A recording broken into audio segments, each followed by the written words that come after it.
Hi, just to introduce myself again, my name is Kylie Heath, and I currently teach Algebra 1 and Probability and Statistics at Central Dauphin High School. And today I am going to share with you some of the problems that I see prevalent in my classroom that I think would be a good idea to address with blended learning.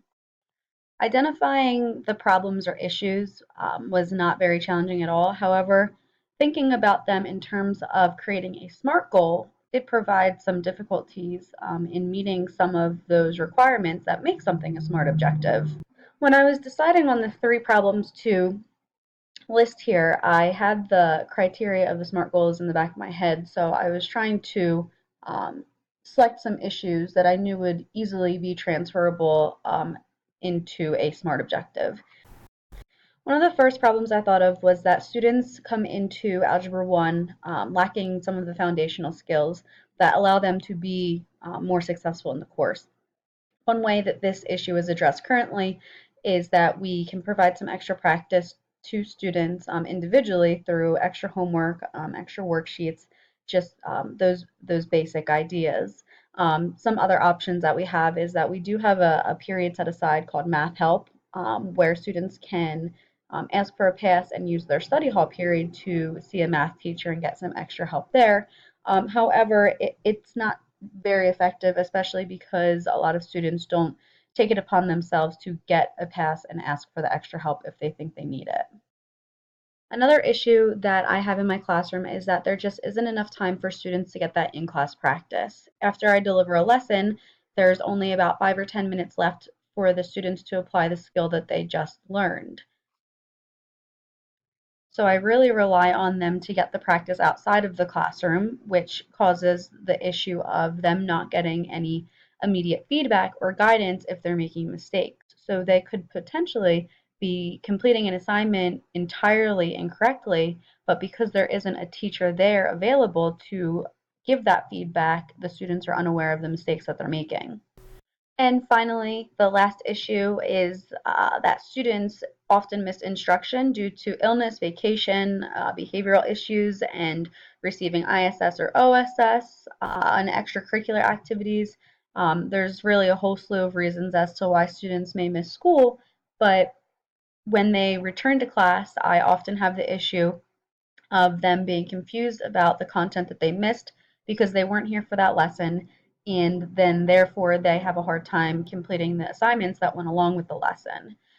As of right now, one of the solutions to this problem is that we have something called Math Help, where students can ask for a pass from their teacher to go to a math teacher during their study hall. However, this does not replace that lesson that they missed, and sometimes students just don't take advantage of this opportunity either because it doesn't work with their schedule or because they just aren't proactive in asking for that pass. One of the biggest concerns that I currently have in my school that we do not have a solution for or another option for students is that there is no intervention provided for the students that do not score proficient or advance on the Algebra 1 Keystone. We either just require them to retake the Algebra 1 course, or we push them through to geometry and then just expect them to somehow become proficient or advanced the next time that they take it.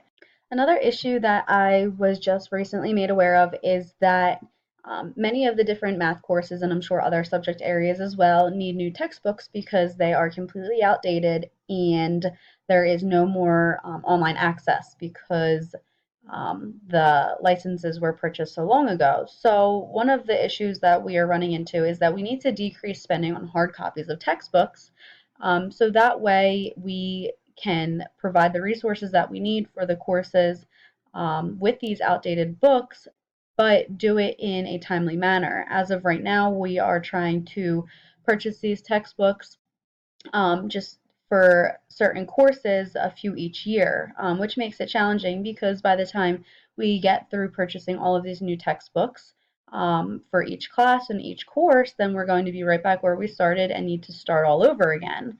So we need to be able to decrease spending on these hard copies and instead maybe transfer over and just rely on the electronic copies that maybe do not cost as much. And finally, the third issue that we have in our district is that there's no SAT or ACT test prep courses.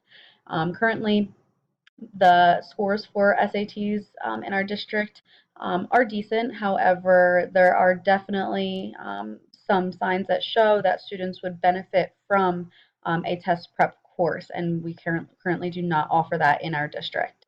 The core opportunity that I chose to make into a SMART goal was addressing the issue of students missing instruction due to illness, vacation, ISS, OSS, or whatever the reason may be. And to make this specific, I want to decrease the number of assignments not turned in due to students missing instruction.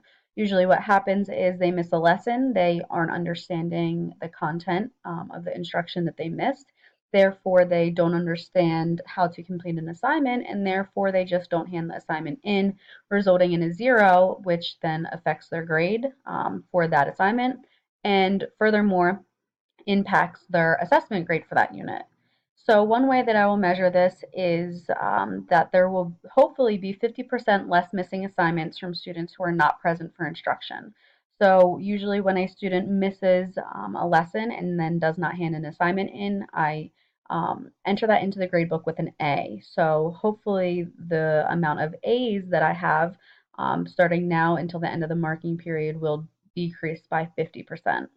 The way that I see this working is that I will complete the notes and examples as if I were in class. However, I will use a screen recording device and then upload those recorded lessons and note-taking sheets for each lesson onto the district site where Canvas is located. And then the students will have to access those videos or notes and copy it down, and then if they do not have a hard copy already, there will be an electronic copy available for them. The students will be the ones that are responsible for accessing the information and making sure that they are copying down the notes as they are listening to the videos. I do believe that these results can be achieved realistically, mostly because we already have Canvas available to the students. They already know how to access it. So there is a learning management system already available to upload these videos to. Also, if students don't have access to the internet at home or a device at home, they all do have a study hall incorporated into their schedule, and they can go to the library or the computer lab when they return to school and access the videos and the lessons at that time. And finally, hopefully these results will be achieved by the end of the marking period.